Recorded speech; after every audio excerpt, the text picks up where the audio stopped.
everybody, George Soto here, tuning in from Miami Beach, Florida. Today I am joining the CEO of Excel Events, Jonathan Kazarian, who dives into his origin story and gives us some tips and advice around building brands in B2B, and of course, best practices for event marketers. It is an absolutely beautiful day here in Miami, so definitely check it out. I don't think the misalignment between sales and marketing is intentional.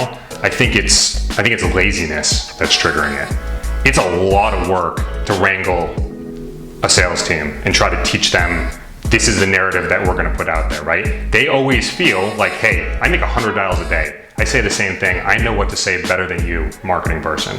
So you're trying to convince this person or 10 of those people who are coming at you together that they need to change something they're doing. That's hard enough.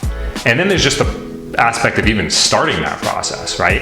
You have to bring these people together. It's busy calendars, and there's not as much intention behind doing that, because when an event marketer is really tasked with putting this production together, whether it's an owned event that they're hosting or it's exhibiting at another event, at a trade show, they're really measured on execution more than ROI, more than what happened from the people that we met with at that event and tracking them throughout the funnel. So I think it's in part changing the way that we're measuring success for event marketers. And then you also have other stakeholders. If you're bringing 10 people to an event, you might have 5 salespeople, 3 marketers, a sales engineer, a product person. So you've got all these other personas in there as well that, just 5 different personas that are getting different narratives told to them on how to communicate. Who's responsible for quarterbacking that and bringing that all together? It should be the event marketer. But in a lot of organizations, maybe the title of that event marketer is lower than some of these other stakeholders. So it can sometimes be a big ask, or a more senior person isn't as interested in listening. We need to change that, because in order to make events as successful as they possibly can be, we have to all be intentional about the way that we're communicating and positioning ourselves. Historically, event marketers have been measured first and foremost the number of attendees at an event.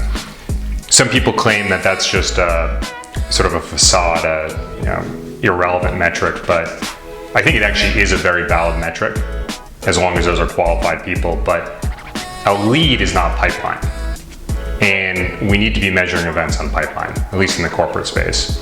When it comes to measuring events on pipeline, far too often, people are using a 30 or a 60-day window.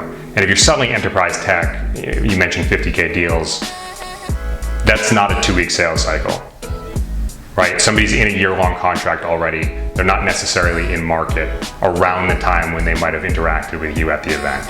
So it's measuring pipeline over at least a 365-day window, and that should be dependent on deal size and sales cycle as well. There's a variety of personas when it comes to salespeople, right? Some are really good at follow-up, some are really good closers. Event marketers should be measured on pipeline, not just close one. So when it comes to the people that you're bringing to your events, and especially if you're hosting 5 or more events per year, look at the follow-up rates for the reps that you're bringing and intentionally invite the reps who are the best at follow-up, who have the highest pipeline conversion rate from the interactions they have. Those are the people that really care, that want to be there, that are basically begging for the leads they're going to be able to generate on site. It's not the person who's going to be scrolling their phone when they're there, or waiting a week to follow up with the leads, right? The person who's only really good at getting things over the finish line is not the person that you need at that event.